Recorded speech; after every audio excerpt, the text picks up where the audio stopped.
ഷൈമോൾ നിയമ നടപടിയുമായി മുന്നോട്ട് പോവുകയാണെന്ന് നമ്മളോട് പറഞ്ഞു കഴിഞ്ഞു. ഈ സംഭവത്തിൽ ഇപ്പോൾ എടുത്തിരിക്കുന്ന നടപടികൾ എങ്ങനെയാണ്? പേരിനൊരു നടപടിയാണോ അതോ പോലീസിനുള്ളിലെ ഈ വില്ലനെ പുറത്താക്കും?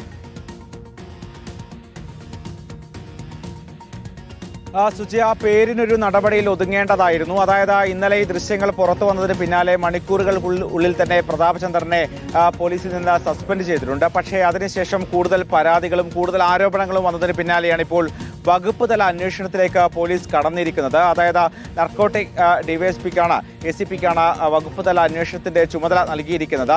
നേരത്തെ നിരവധി പരാതികൾ മുഖ്യമന്ത്രിക്കടക്കം ലഭിക്കുകയും ചെയ്തിരുന്നു. പക്ഷേ അതിലൊന്നും തന്നെ കാര്യമായ നടപടി ഉണ്ടായിരുന്നില്ല. എന്തായാലും 6 മാസത്തിനുള്ളിൽ റിപ്പോർട്ട് നൽകിയാൽ മതി എന്നുള്ളതാണ് ഏറ്റവും പ്രധാനപ്പെട്ട കാര്യം. അതുകൊണ്ട് തന്നെ ഏതാണ്ട് 1.5 വർഷം മുൻപ് നടന്ന സംഭവമാണ്. ആ ദൃശ്യങ്ങളുടെ അടിസ്ഥാനത്തിൽ ഇനി 6 മാസം കൊണ്ട് അന്വേഷണം പൂർത്തിയാക്കി വകുപ്പ് തല നടപടിക്ക് സാധ്യതയുണ്ടോ എന്നതാണ് ഏറ്റവും പ്രധാനമായും പരിശോധിക്കുന്നത്. ആ അന്വേഷണം ആരംഭിക്കുകയും ചെയ്തിട്ടുണ്ട്. പക്ഷേ കൂടുതൽ പരാതികൾ വന്നുകൊണ്ടിരിക്കുകയാണ്. അതോടൊപ്പം തന്നെ ഈ ഷൈമോൾ ഷൈമോൾക്കെതിരെ പോലീസ് SHO ആയ പ്രതാപചന്ദ്രൻ ചില ആരോപണങ്ങൾ ഉന്നയിച്ചിരുന്നു. ആ ആരോപണങ്ങൾ പൊളിക്കുന്ന ചില ദൃശ്യങ്ങളാണ് ഇന്നിപ്പോൾ പുറത്തു വന്നിരിക്കുന്നത്. ഷൈമോൾ ഇത്തരത്തിൽ പോലീസ് സ്റ്റേഷനിലെ വാതിൽ തകർക്കാൻ ശ്രമിച്ചു തുടങ്ങിയ ആരോപണങ്ങളൊക്കെ തന്നെയാണ് ഇന്നലെയും പ്രതാപചന്ദ്രൻ ആവർത്തിച്ചത്. പക്ഷേ ആ ദൃശ്യങ്ങളിൽ വ്യക്തമാണ് അത്തരമൊരു സംഭവം ഉണ്ടായിരുന്നില്ല. അതിന് പകരം പ്രതാപചന്ദ്രനും അതോടൊപ്പം തന്നെ മറ്റു പോലീസുകാരും ചേർന്ന് ഷൈമോളെ പുറത്താക്കുകയായിരുന്നു.